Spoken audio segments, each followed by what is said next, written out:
FSE를 사용하기 위해서는 외모 메뉴에서 편집기로 이동하시면 됩니다. 네, 이 편집기는 크게 두 가지 파트로 나눠져 있어요.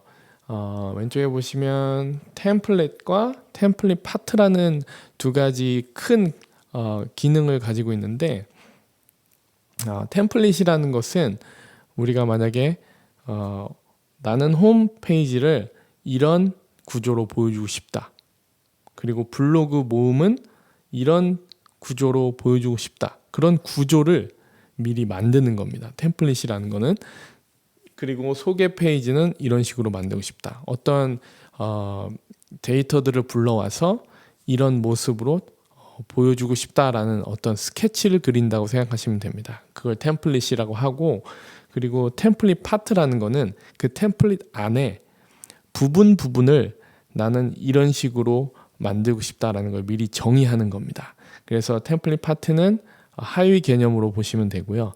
근데 템플릿 파트를 쓰면 좋은 점은 이 템플릿 파트에서 정의된 부분은 여러 가지 템플릿에 사용될 수 있어요. 뭐 홈 템플릿에도 사용될 수 있고, 블로그 템플릿에도 사용될 수 있고, 그래서 한 군데에서만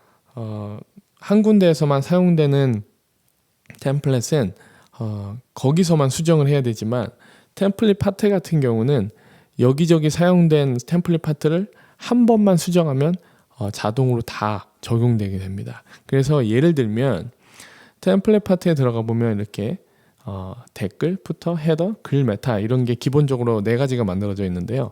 생각을 해보세요. 헤더 같은 경우는 이 윗부분을 헤더라고 하죠. 예, 홈페이지의 이 윗부분을 헤더라고 하는데, 이 부분은 페이지가 계속 바뀌더라도 그대로 있잖아요. 그죠? 메뉴는 그대로 있고 위에 로고나 뭐 사이트 이름은 그대로 있지 않습니까? 그러니까 이 그대로 있는 부분들, 여러 군데에서 똑같이 사용되는 부분들을 템플릿 파트로 만들어 놓고, 그래서 한 군데서만 수정을 하면 전부 다 똑같이 적용되게 우리가 사용할 수 있는 거죠.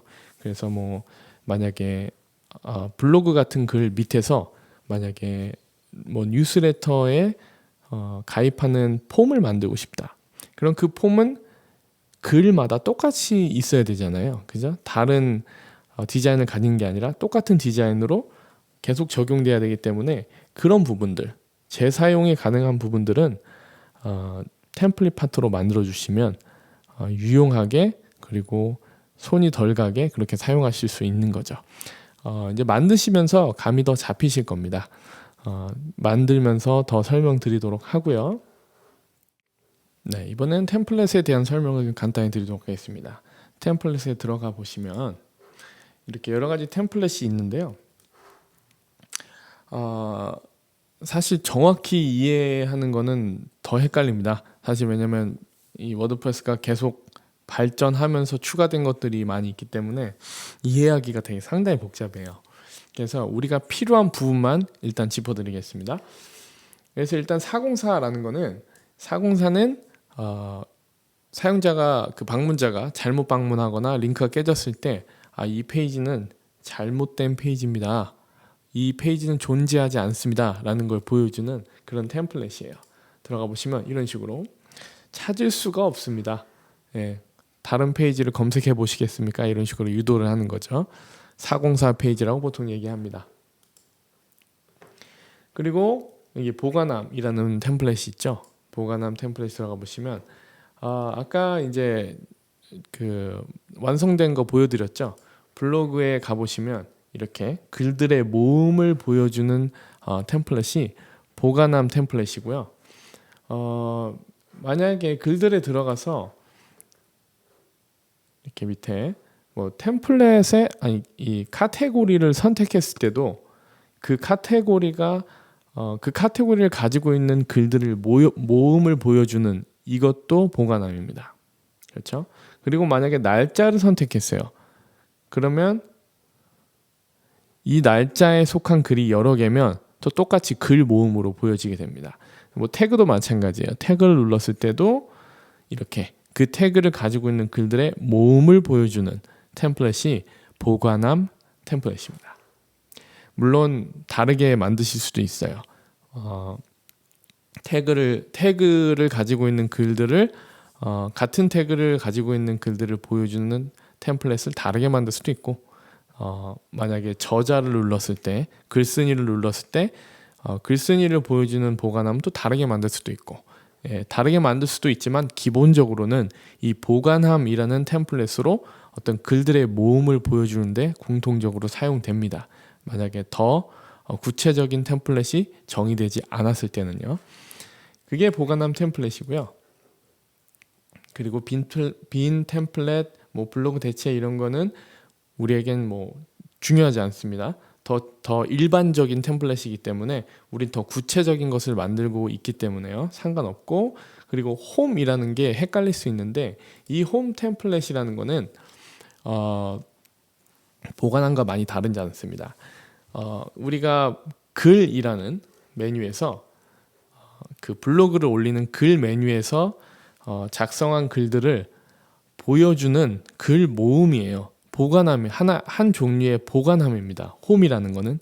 왜 이런 구조가 헷갈리는 구조가 있냐면, 워드프레스는 처음에 블로그를 보여주는 소프트웨어로 만들어졌어요. 그러다 보니까 홈페이지라는 거는 항상 글을 보여주는 페이지였던 거죠.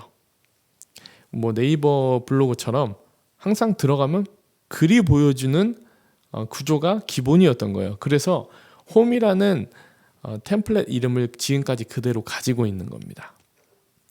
그래서 글을 보여주는 보관함이라는 거 헷갈리시면 안 됩니다. 그리고 색인이라는 거는 모든 템플릿이 존재하지 않을 때, 아무 템플릿도 없을 때 가장 기본적으로 보여주는 템플릿인데, 우리는 물론 지금 사용하지 않습니다. 이건. 그리고 이제 페이지라는 템플릿은 만약에 우리가 문의 페이지, 소개 페이지 이런 페이지를 만들었죠. 그 페이지들마다 기본적으로 보여주는 템플릿입니다. 그래서 여기서 더 개별적으로 더 이제 문의 페이지는 이렇게 보이고 소개 페이지는 이렇게 보이고 더 구체적으로 만들 수도 있지만, 기본적으로 모든 페이지를 기본적으로 렌더링 해주는 템플릿이 페이지 템플릿이고요.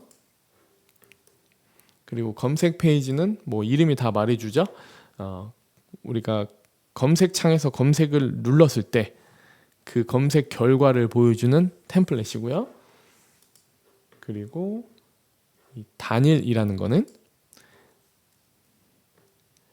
블로그 글로 들어갔을 때, 예를 들면 이렇게 블로그 모음에서 단일 글로 들어갔을 때 단일 글들을 보여주는 이 템플릿을 말합니다. 그럼 우리가 하나가 없는 게 있죠, 지금. 그게 뭔가요? 메인 홈페이지를 방문했을 때, 이 메인 홈페이지를 방문했을 때 보여주는 템플릿이 없습니다. 그래서 이거는 우리가 만들어줘야 돼요. 여기서 플러스 아이콘이 보이시죠? 플러스 아이콘을 누르시면 우리가 추가적으로 만들 수 있는 템플릿이 여기 있어요. 그래서 아까 말씀드렸듯이 글쓴이 보관함을 만들 수도 있고요. 추가해서 카테고리, 날짜, 태그 이런 것들, 그러니까 더 구체적인 템플릿을 만들어서 적용시킬 수 있고요. 그리고 우리가 지금 필요한 건 프론트 페이지라는 이 템플릿입니다. 프론트 페이지를 추가해 줄게요. 그럼 이 템플릿이 우리가 생각하는 홈페이지를 렌더링 해주는 템플릿입니다. 이 페이지요.